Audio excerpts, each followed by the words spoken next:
Bienvenue aux téléspectateurs de votre chaîne Badrawix. L'évasion d'Alcatraz, survenue dans la nuit du 11 juin 1962, demeure l'une des évasions de prison les plus célèbres de l'histoire des États-Unis. 3 détenus, Frank Morris et les frères Clarence Anglin et John Anglin, ont réussi à s'échapper de la redoutable prison fédérale de haute sécurité d'Alcatraz. Ce trio ingénieux a mis en œuvre un plan audacieux en creusant un passage à travers le mur de leur cellule. Malheureusement, un imprévu a empêché Allen West, un 4e complice, de se joindre à l'évasion. Le trou qu'il avait creusé s'est avéré trop petit pour lui, et lors de sa tentative de passage, il s'est blessé. Contraint d'abandonner, West a commencé à creuser autour de la grille pour achever sa tâche, terminant vers 2 heures du matin. Les détenus ont ensuite utilisé un radeau de fortune pour s'éloigner de l'île emblématique. Le mystère entourant leur sort subsiste, car ils n'ont jamais été retrouvés, et il demeure incertain s'ils ont survécu à leur tentative d'évasion. L'évasion d'Alcatraz reste un récit captivant qui continue de susciter l'intérêt et les spéculations des amateurs d'histoires criminelles. Restez avec nous pour découvrir cette histoire fascinante.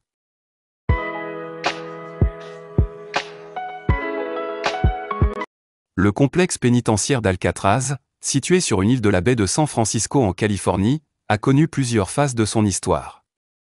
D'abord une forteresse militaire entre 1850 et 1909, elle a ensuite été convertie en prison militaire de 1909 à 1933, avant de devenir une prison fédérale de haute sécurité de renommée internationale de 1934 à 1963. Pendant plus de 20 ans, Alcatraz a été un établissement modèle offrant un maximum de sécurité, accueillant des prisonniers célèbres tels que le gangster de Chicago Al Capone, le ravisseur Charles Urschel George, Machine Gun, Kelly Barnes, ainsi que les criminels Henry Young et Robert Stroh, rendus célèbres par les films Meurtre à Alcatraz, 1995, et Le prisonnier d'Alcatraz, 1962, respectivement. L'environnement extérieur dissuasif comprenait des courants forts et une eau froide entre 10 et 12 degrés, incitant l'administration pénitentiaire à imposer des douches chaudes aux détenus pour compliquer toute tentative d'évasion dans des eaux froides, un luxe pour l'époque. Alcatraz abritait en moyenne environ 260 à 275 détenus et n'a jamais dépassé 336 prisonniers. L'île était également le lieu de résidence des gardiens et de leurs familles. Pendant la période de 1934 à 1963, 36 prisonniers ont tenté 14 évasions différentes. Sur ces tentatives, 23 évadés ont été capturés, 6 ont été abattus, 2 se sont noyés, et 5 ont disparu en mer sans jamais être retrouvés. Aucun détenu n'a réussi à s'échapper complètement d'Alcatraz pour rejoindre le continent. L'évasion d'Alcatraz impliquait 4 participants principaux, les frères Clarence et John Anglin, Frank Morris et Allen West. Les frères Anglin, nés à Donaldsonville en Géorgie, avaient commencé leur carrière criminelle en braquant des banques en Géorgie avec leur frère Alfred. Après leur arrestation en 1956, ils ont été condamnés à 15 à 20 ans de prison et ont été envoyés au pénitencier fédéral d'Atlanta, où ils ont rencontré Frank Morris et Allen West. Leur historique d'évasions infructueuses les a finalement conduits à Alcatraz en 1960 et 1961, avec les matricules AZ 1476 pour John et AZ 1485 pour Clarence. Frank Morris, né à Washington en 1926, avait un passé criminel bien établi, ayant été arrêté pour divers délits depuis son adolescence. Il est arrivé à Alcatraz en janvier 1960 sous le matricule AZ 1441, après avoir été incarcéré au pénitencier fédéral d'Atlanta, où il a rencontré les frères Anglin et Allen West. Allen West, né vers 1929, avait été condamné pour vol de voiture et avait été envoyé au pénitencier fédéral d'Atlanta et à la prison d'État de Floride. Arrivé à Alcatraz en 1957 sous le matricule AZ 1335, il était le seul des 4 à ne pas participer à la phase finale de l'évasion. Incapable de sortir de sa cellule à temps, il a manqué l'embarquement sur le radeau de fortune. Interrogé par le FBI et les autorités pénitentiaires, West a joué un rôle crucial en fournissant des détails sur l'évasion, n'étant jamais inculpé pour sa tentative avortée. L'évasion elle-même a été minutieusement planifiée, avec les détenus creusant un passage à travers le mur de leur cellule, utilisant des outils improvisés. Malgré des évasions infructueuses précédentes et une sécurité maximale à Alcatraz, Morris, les frères Anglin et West ont réussi à s'échapper dans la nuit du 11 juin 1962, créant un mystère qui perdure quant à leur sort ultérieur.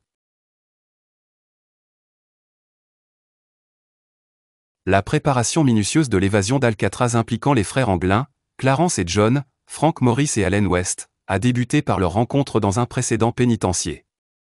Frank Morris, déjà connu pour ses évasions, était considéré comme le cerveau du groupe, bien que West ait réclamé une part importante du crédit pour le plan d'évasion lors de son témoignage. Malgré leur projet audacieux, les hommes sont restés discrets pendant leur incarcération sur l'île. Les préparatifs, débutés en décembre 1961, ont demandé plusieurs mois. La première étape consistait à créer des têtes factices pour simuler leur présence dans leurs cellules individuelles après leur départ, retardant ainsi l'alerte des gardiens. La deuxième phase impliquait la construction d'un radeau de fortune pour augmenter leurs chances de traverser de l'île jusqu'à la côte. Les prisonniers ont commencé par trouver des lames de scie en décembre 1961.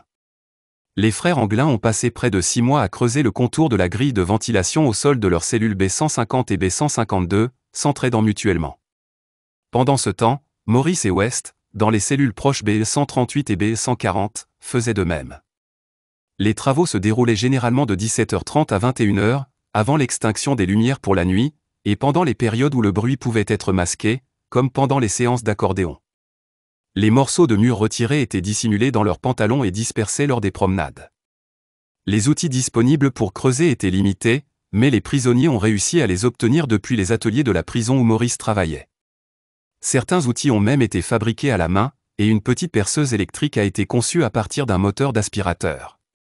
Ils camouflaient habilement le trou de la cellule pendant les périodes d'inactivité en replaçant la grille de ventilation. West, travaillant dans l'équipe de peinture de la prison, a pu observer les lieux et constater la décrépitude des murs, renforcée par la corrosion due à l'eau salée des toilettes.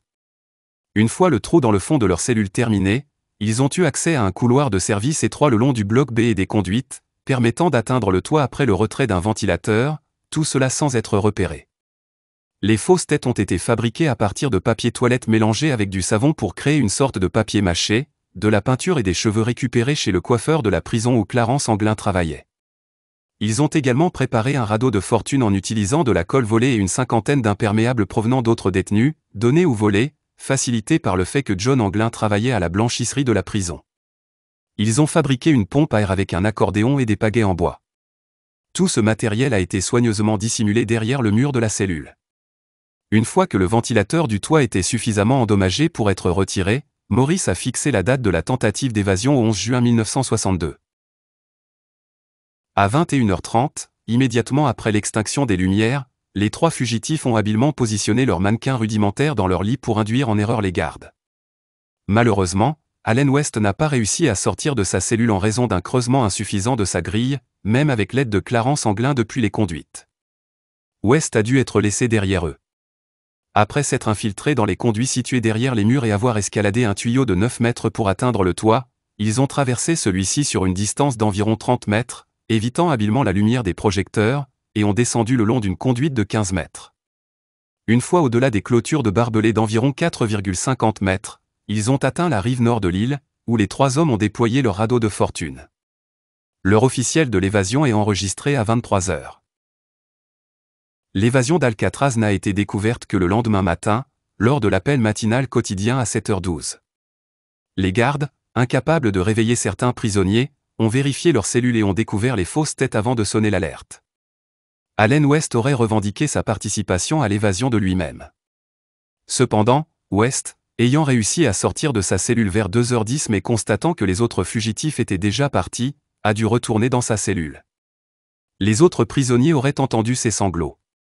À 8h, un signalement a été diffusé dans toute la région, et des chiens de la prison d'État de San Quentin ont été amenés pour tenter de suivre les traces des évadés, qui conduisaient jusqu'à la mer.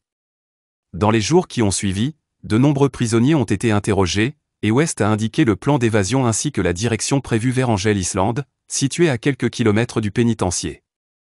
Ils envisageaient ensuite de rejoindre le continent en traversant le détroit de Raccoon en direction de la péninsule de Tiburon, à l'opposé de la ville de San Francisco par rapport à Alcatraz. Des recherches massives ont été lancées, mobilisant avions, bateaux, chiens et policiers, constituant les moyens de recherche les plus importants depuis l'affaire du bébé Lindbergh. Une pagaie en bois et des effets personnels dans un sac imperméable ont été retrouvés près d'Angel Island, mais aucune trace des évadés sur l'île elle-même. Les autorités ont affirmé que les trois évadés s'étaient probablement noyés dans la baie de San Francisco en l'absence de preuves de leur présence sur la terre ferme. Le fait de ne pas retrouver de corps était expliqué par les forts courants marins dans la baie de San Francisco, et la marée particulièrement haute la nuit de l'évasion. Cependant, le 17 juillet 1962, Un corps en état de décomposition avancée a été découvert dans la baie, mais son identification était impossible. Les enquêteurs ont présumé qu'il pouvait s'agir d'un des évadés, en raison de sa présence dans l'eau depuis 5 semaines. Le dossier du FBI sur cette affaire comptait 1757 pages, dont une grande partie était censurée pour protéger les témoins et masquer le nom du quatrième complice, Allen West. L'enquête du FBI a duré 17 ans, jusqu'au 31 décembre 1979, avant d'être transférée au United States Marshal Service en 1981. En 2013, une lettre mystérieuse a été envoyée aux autorités prétendument de John Anglin, affirmant que l'évasion avait réussi de justesse. Malgré des analyses ADN non concluantes, l'enquête a été rouverte, mais aucune preuve définitive n'a été trouvée. La lettre a été rendue publique en janvier 2018. Merci d'avoir visionné la vidéo, et n'oubliez pas de vous abonner pour nous encourager et nous aider à atteindre de nouveaux sommets. Votre soutien est crucial pour le développement de la chaîne. Restez avec nous pour d'autres récits captivants et passionnants. À bientôt dans nos prochaines vidéos.